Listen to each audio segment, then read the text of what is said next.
kordhay in shirar oo negotiation oo in gorgortan lala galaayo laba shirkadood ama shirkada ka sii badan lala galaayo Istanbul lagula galaayo si loo saxiixo waxa loo yaqaano production sharing agreement waxa waaye heshiisyada wax soo saar wadaaga si loo galo Soomaaliya iyo shirkadahaas ay u galaan marka iyo u dhaxaya wada hadalkan Istanbul ka socdo an sida la yiri oo wuxuu u dhaxayaa laba shirkadood oo horey Soomaaliya involved uga ahaa oo xoogaa ka soo shaqeynay mid waa Coastline oo shirkad Soma Oil and Gas oo magacii bedelatay iyo shirkad kale oo maaragtay and la dhaho Liberty oo American oo Arizona based oo iyadana hadda ka hor galmudug wax la saxiixatay labadaas shirkadood marka ka qaybgalka tartanka oo dadka qaarkood waa xaraash ay leeyihiin kaas kama qaybgalayaan waxay leeyihiin si toos gorgortan toos ayaa maaragtay ayaga lala galaya taasana hadda ka socoto Istanbul waxa jira walaa iyo dood ay qabaan dadka Soomaalida qaarkood gaar ahaan madaxda musharaxiinta yiraahdeen xilli kala guur oo dalku siyaasadaha fadhin bay heshiiska in la galo laga baqaya marka maxaa xalin ku soo beegay an waa dhici karta xilliga horta waxaan si aan u soo socday waa marka runta optimism-ka laga hadlaayo ان si wanaagsan loo arkayo waxaan in badan ay soo socdeen waqtiga ku soo aadi lahaayeen ku soo aadeen taas waa mid koowaad laakiin dhinacii kale mucaaradka ayagana fikradahoodii kama maqna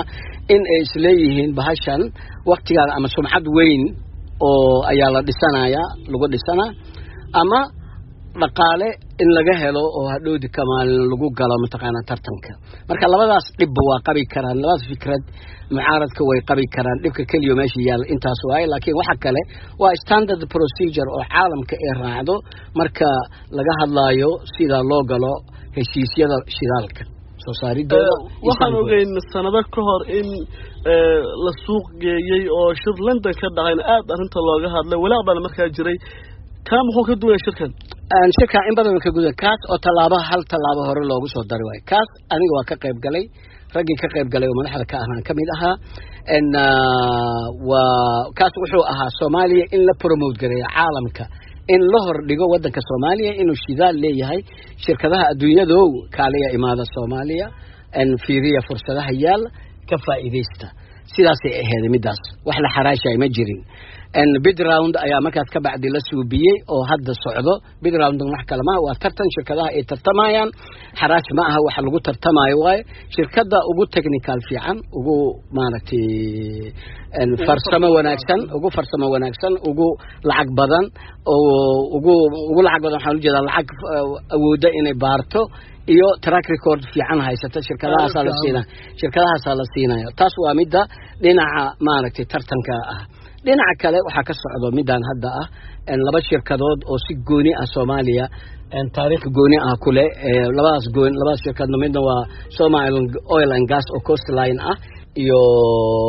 shirkadda Liberty oo loo yaqaano mararka qaar Petroquest waa la dhahaa marka shirkadda Petroquest waa shirkad American beeskeeda Arizona yahay shirkadda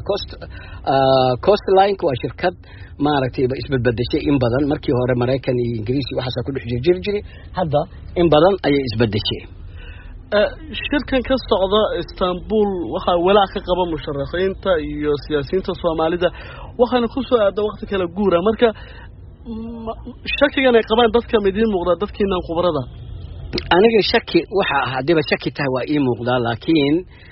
dhinaca kale waxa dhacay dhabtiyaan ogahay dhabta waxa waay shaqo soo socotay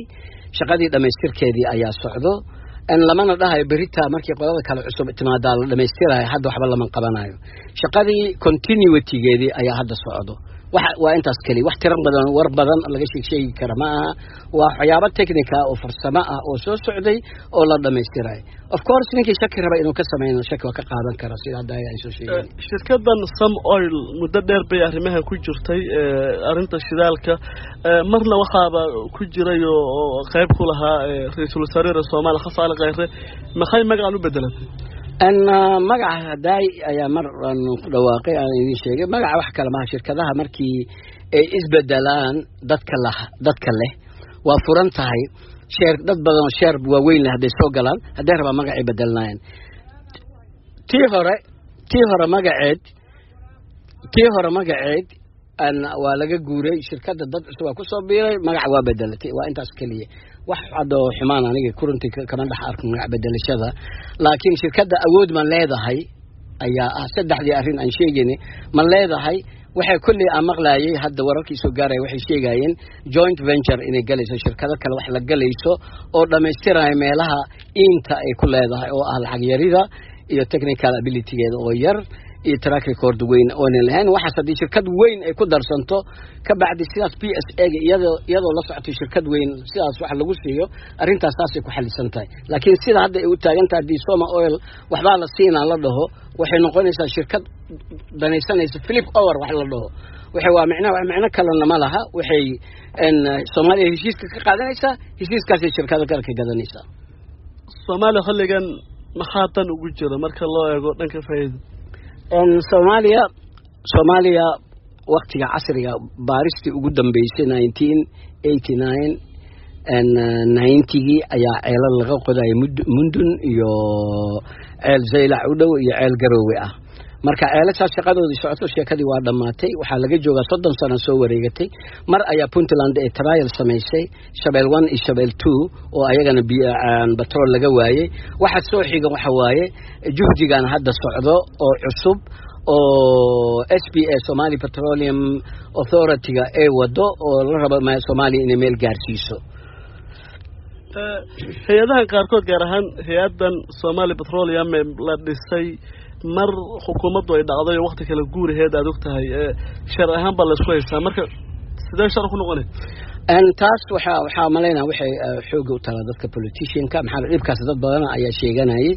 in SPA waqti kala guur ah oo prime minister joogin prime minister Khayrina waa tagay prime minister Roblana lama keenin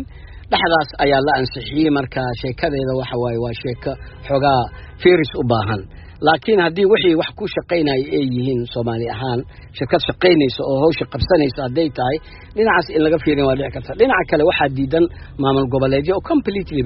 diidan ayaa jira Jubaland iyo Puntland waa diidan yihiin dadka mucaaradka ee hadda meelahan ku shirshiraya ayagana waa diidan yihiin marka arrinta meeshaas ay xoogaa